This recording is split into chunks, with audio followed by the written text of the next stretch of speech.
Сәлем достар, қалайсыздар? Менің каналыма қош келдіңіздер. Бірінші рет кіріп отырсаңыздар, тіркеліп лайк басуды ұмытпаңыздар. Тұр. Мен бірінші айтып алайын, сосын сендер айтасыңдар, жарай ма?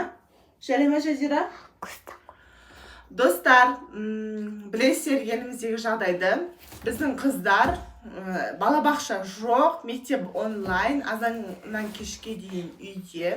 Сол себепті бір мезгіл демалсын деп соткадан папамыз пазл сатып әкеліп берген. Соны қазір құрастырамыз.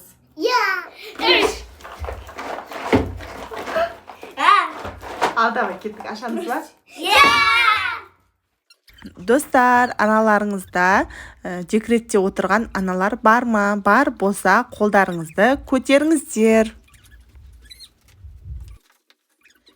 Қыздар, менің үйде отырғаныма ровно 7 жыл болыпты. Үйдің қайталанып келетін тіршіліктері кәдімгідей адамды шаршатады. Менде дәл сондай шаршап жүрген уақытым, ештемеге зауқым жоқ. Сол себепті кішкене өзгеріс болсын деп, мен ас үйімнің ыдыстарын ауыстырғым келіп жатыр.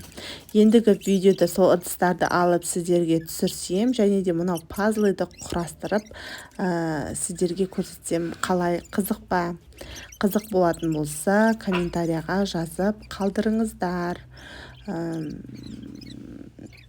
Сіздермен болған Нұрсұлу, көп балалы ана, лайк, комментария жазады деген ойдамын.